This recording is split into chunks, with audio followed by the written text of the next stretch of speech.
Allez, bonjour à tous, j'espère que vous allez bien. Aujourd'hui, on va faire une analyse de marché. On va commencer par BTC, ensuite on verra Ether et les altcoins. On a eu la décision sur les taux d'intérêt. Dans 22 minutes, on a le discours de Jérôme Powell que je surveillerai moi de mon côté. Donc voilà, je vous fais une petite vidéo entre ces deux annonces là. Donc on a eu la baisse des taux qui est pricée, hein. Elle était clairement prévue. Alors on a une petite baisse suite à l'annonce qui est en cours, mais voilà, c'est ce qui était attendu. Donc voilà, on poursuit cette baisse des taux qu'on a entamée déjà depuis quelques mois, et c'est un événement qui est bullish sur le long terme sur les marchés. Maintenant, c'est quelque chose qui est déjà pricé, vu qu'on était au courant de ce qui était prévu, comme qu'on allait avoir cette baisse des taux. Ce qu'il faut surveiller, c'est le discours de Jérôme Powell et le ton qu'il va tout simplement employer. Alors, je commence par le BTC sur l'analyse technique. On reste bullish dans cette tendance qui est haussière. Alors, à surveiller cette clôture daily, mais on pourrait être sur un premier ravalement baissier, voire un second, ça dépend où est-ce qu'on va ravaler. Ça veut pas spécialement dire que c'est la fin, ça y est, on repart en bear market, etc. Mais ça nous montre quand même qu'on a un affaiblissement. Moi, dans tous les cas, la zone, je vous l'ai dit, ce que je ne veux pas voir, c'est une clôture daily sous le niveau des 101 230 $. Si on commence à clôturer sous cette bougie impulsive qui nous a fait un nouvel ATH, on réintègre tout simplement le précédent range et ça serait pas bon pour la suite. En tout cas, on aurait un premier signal comme quoi on a un affaiblissement clairement de cette impulsion haussière et on ne veut pas réintégrer des précédents ranges. Logiquement, quand on break les ranges, ces niveaux de résistance, on doit les flip en niveau de support. Donc toujours bullish sur le BTC. Maintenant, on n'est pas spécialement dans une zone où je vais chercher toujours des achats sur le long terme. Sur du court terme, oui. J'ai d'ailleurs pris un long hier. J'ai pris un long hier que je vous avais... hier, si vous regardez la vidéo que je vous dis, je vous préviens que si on va chercher cette zone-là des 108 300, 400 $, c'est une bonne zone pour prendre des profits parce qu'on a une bonne confluence entre point pivot daily, point pivot weekly et point pivot monthly. On y va, très bonne réaction du marché. Et je vous avais dit, la zone qui m'intéressait pour me positionner, c'était clairement la confluence ici entre point pivot daily et tunnel 15 minutes. On y a été, je suis rentré en long, assez agressif quand même sur sur ce long-là, mais je suis rentré en long avec une zone d'invalidation sous le tunnel 15 minutes. On est parti, j'ai clôturé 50% de ma position à ce niveau-là, globalement à 1,2 R à peu près. Ouais, 1,2 R, et j'ai mis mon stop loss à break-even. Donc voilà, après je me suis fait BE à ce niveau-là, mais voilà, j'ai pris plus 0,6 R sur ce genre de trade, plus un break-even. Voilà, le but c'est de jouer la continuation de tendance, mais c'est reparti bien vite. J'ai préféré clôturer 50%, et dans tous les cas, mon but c'était pas garder ce trade hyper longtemps parce que je savais qu'on pouvait s'attendre à de la volatilité avec les annonces économiques qui allaient arriver. Donc voilà, un petit trade, un petit gain. Et alors le but c'était, si ça partait bien sûr, je laissais courir les gains, c'est pour ça que j'avais clôturé que 50%. Si on partait sur un ATH, le but c'était de laisser courir les gains. Maintenant ça part pas, le but c'est de couper rapidement. Je laisse pas une perte, alors c'est même pas une perte vu que j'ai clôturé 50%, mais je laisse pas un gain se transformer en perte et laisser prolonger mon stop loss, parce qu'on voit que aujourd'hui on est largement plus bas, et j'ai bien fait de couper rapidement quand j'ai vu que on réintégrait et qu'on repassait sous mon prix d'entrée. Donc ça c'est un trade que on avait vu l'exécution ensemble, hein, que je vous avais partagé en vidéo, que si on revenait chercher ce niveau-là, moi ce que je vous partage, je le fais de mon côté. Je suis pas là à vous dire tiens, cette zone-là c'est un bon niveau pour chercher des achats, cette zone-là c'est une bonne zone pour chercher des shorts, hein, comme cette zone qu'on avait identifiée, pour qu'après, quand le scénario se passe, moi de mon côté, je fais pas grand-chose, et puis voilà, juste je vous le dis en vidéo. Non, quand il y a vraiment un setup qui s'enclenche, si je vous dis que là c'est une zone d'achat qui m'intéresse pour rentrer en position, si j'ai le setup qui s'enclenche, même si c'est un peu agressif à ce niveau-là, eh ben je rentre en position tout simplement. Et voilà, donc ça c'était un trade que je voulais vous partager, que j'ai pris sur le BTC. J'ai pas de nouveau trade, on va laisser passer le discours de Jérôme Powell et on verra ce que ça donne. On est quand même sur un bon point de repère vu qu'on est au niveau de nos tunnels 1 heure. On voit que pour le moment on consolide juste au-dessus, c'est un niveau qui fait office de support.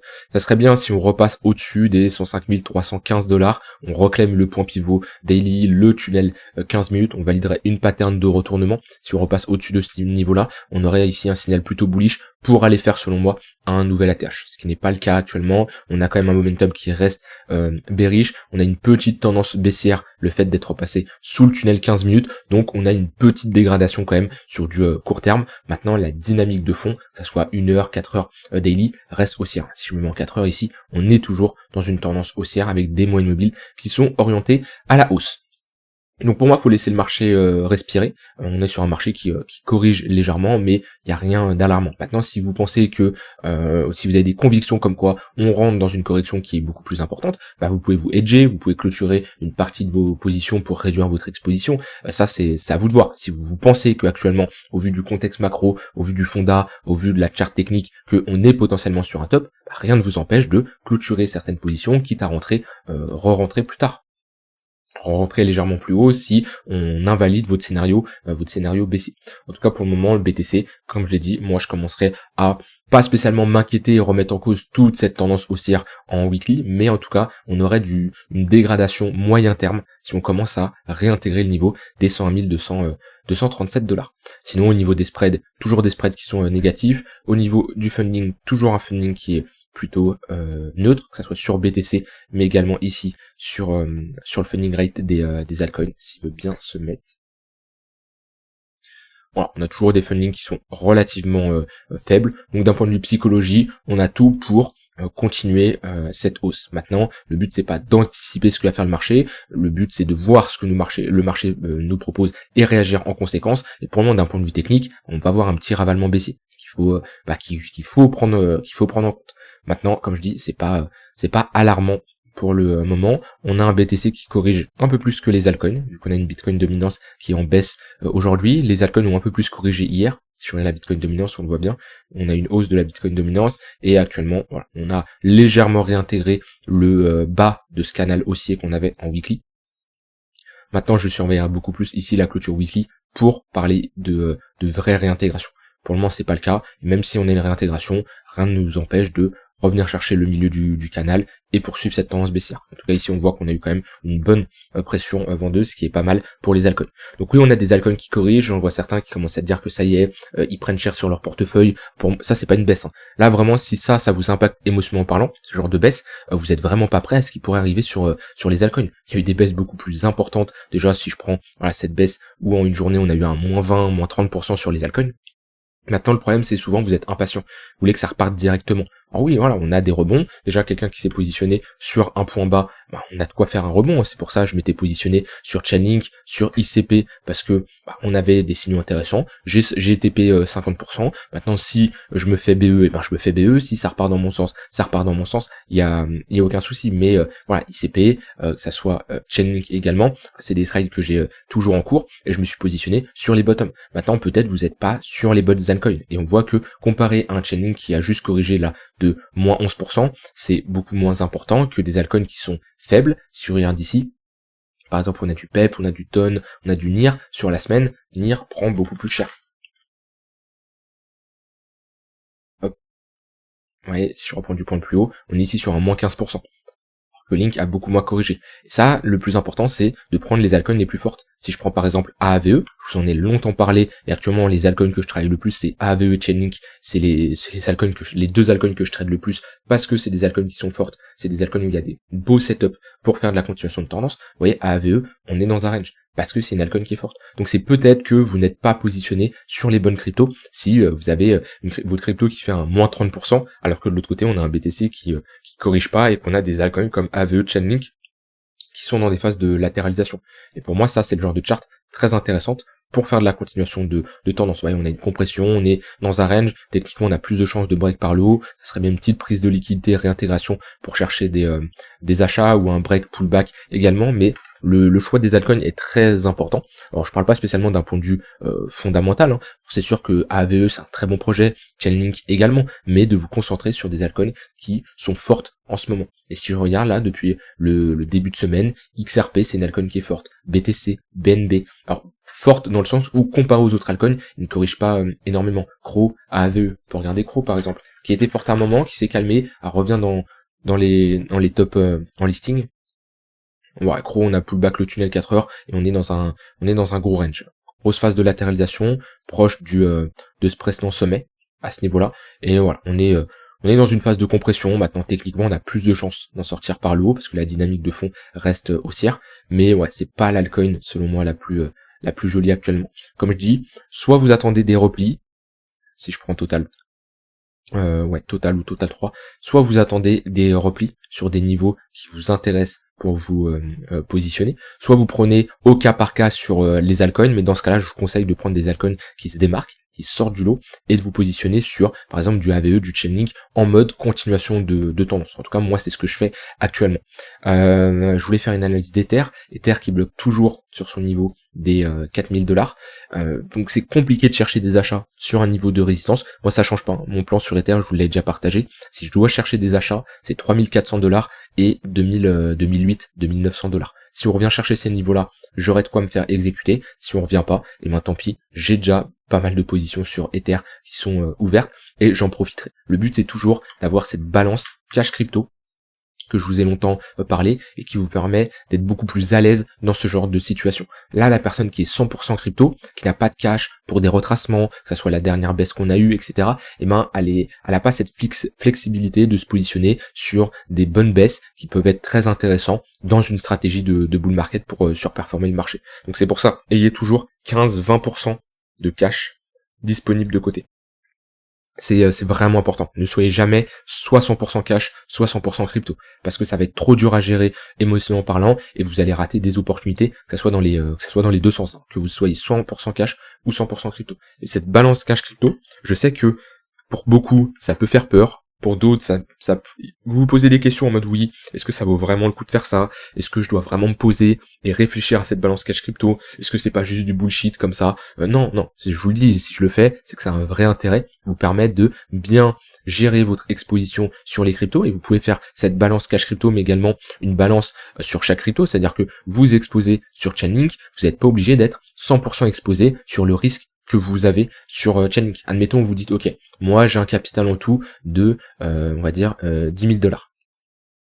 Sur Chainlink, j'anticipe d'avoir une position maximum de, on va dire, pas $5,500. Ok, donc ça fait 5%. Vous avez max 5% sur Chainlink. Après, vous n'êtes pas obligé d'être exposé tout votre exposition. Vos $500, vous n'êtes pas obligé de tous les exposer. Vous pouvez par exemple exposer seulement $400. $300 et avoir un curseur d'exposition comme ça en fonction de si on a des replis, si on revient chercher des niveaux de support. Donc si on revient chercher des niveaux de support, on va augmenter son exposition. On va rentrer sur les marchés. Et quand on arrive sur des niveaux de résistance, eh ben on réduit son exposition. Comme je l'ai dit, ça on peut le faire sur son wallet, en prenant l'entièreté de son portefeuille, et en voyant la balance cash crypto qu'on a, mais on peut le faire également en mode ciblé sur des cryptos, BTC, Ether et des altcoins, où vous avez tout simplement un curseur d'exposition en fonction de quand le marché évolue. Quand on a comme ça des phases où le marché est bien vertical et qui arrive sur des niveaux de résistance, on va plutôt alléger, et quand on revient chercher des niveaux de support, et ben on va re-rentrer sur le marché. Ce qui vous permet d'avoir comme ça un bon curseur d'exposition qui est bien maîtrisé. Donc voilà, vous avez globalement mon avis actuellement sur les marchés. On va regarder le Discord de Jérôme Poel. N'hésitez pas d'ailleurs à rejoindre le Discord, où dedans voilà, on partage des infos. J'avais d'ailleurs partagé un peu le trade que j'avais pris, que je vous ai montré tout à l'heure. On parlera bien sûr du discours et de ce qu'il en dit. S'il fait un discours un peu plus long que la dernière fois, ça avait duré moins de 6 minutes, 6 minutes à peu près la dernière fois. Donc c'est des discours qui sont pas très rapides, donc on verra s'il dit des choses assez intéressantes. Ne tradez pas quand on a comme ça un marché qui peut être fortement volatile en période d'annonce, parce que moi en tout cas je ne trade pas les news et j'ai pas de setup là-dessus et ça ne m'intéresse pas de trader les news. En tout cas c'est pas ma manière de faire. Je dis pas que c'est impossible, je dis juste que moi en tout cas j'ai jamais trouvé ça pertinent d'être comme ça devant les écrans, écouter les nouvelles et les trader sur du scalping. Si vous ça marche, tant mieux. Moi en tout cas, j'ai jamais eu de setup et ça m'a jamais de toute façon intéressé de trader de cette manière-là. Donc je regarderai tranquillement le discours de mon côté. Si j'ai des setups qui s'enclenchent sur le BTC parce qu'on repasse au-dessus du tunnel 15 minutes, parce que j'ai un setup d'achat dans le tunnel 1 heure, ou alors on va beaucoup plus bas, on retourne chercher par exemple ce niveau de support qui sera en confluence avec le tunnel 4 heures dans les prochains jours, là je dirais dans les 2-3 prochains jours, je pourrais avoir des setups d'achat. Pour le moment je vous avais partagé le trade que j'ai pris, il est clôturé, j'ai plus trop de positions sur les cryptos, même sur les altcoins, hein, les setups ici que je vous avais partagé, j'ai clairement réduit mon exposition et j'ai clôturé pour la majorité des cas 80% de mon exposition, hein, que ce soit BNB, que ce soit APT, BNB un beau trade, hein, n'empêche on est sur du 3 pour 1. APT j'avais clôturé une bonne partie à ce niveau-là. Jup également, j'étais sorti légèrement en gain. W c'est pareil. J'étais sorti le 15-16 décembre. Donc voilà, j'ai fortement réduit mon exposition, toujours exposé sur ICP. RSR, j'ai toujours un trade qui est en cours, on va le laisser courir pour le moment. Il est pas super bien parti, mais c'est comme ça, on peut pas avoir toujours des trades gagnants. Moi, je vous partage tout. Pour ceux qui viennent me découvrir, j'ai des trades gagnants, j'ai des trades perdants, je vous partage tout. Voilà, il y a des trades qui partent bien, comme BTC où j'ai quand même pris un TP partiel, comme des trades comme BNB que je vous ai partagé ici avec un magnifique risk reward en jouant ici cette continuation de tendance, et il y a des trades où voilà, il se passe pas grand chose, on est dans une phase de consolidation légèrement en dessous de mon prix d'entrée. C'est comme ça, c'est le trading. Je suis pas là pour vous vendre du rêve, je suis pas là pour vous dire que c'est facile et avec 2 trades en traçant 2 droites vous allez devenir multimillionnaire. C'est pas la réalité des choses, et tous ceux qui vous disent ça, c'est tout simplement des menteurs et c'est pas possible. Ici on est dans le concret, on est dans le vrai. J'essaye de vous apporter une vraie méthode, une vraie vision, une vraie approche du trading, et ça passe par accepter qu'on peut perdre. Si vous n'acceptez pas la défaite, hein, que ça soit perdre dans le sens où vous perdez et perdre dans le sens financier, dans tous les cas ça, vous devez l'accepter parce que c'est obligatoire. Il n'y a aucun trader qui n'a jamais perdu un trade, c'est pas possible. Le mec qui a 100% de taux de réussite, c'est un menteur. Ça n'existe pas les stratégies à 100% de taux de réussite. Donc voilà, comme je dis, je vais surveiller le Discord, n'hésitez pas à rejoindre le Discord, plutôt un brief assez court aujourd'hui, mais ce qu'il faut retenir c'est BTC, on est sur support, la zone d'invalidation la plus importante que je surveille, 101 237 $.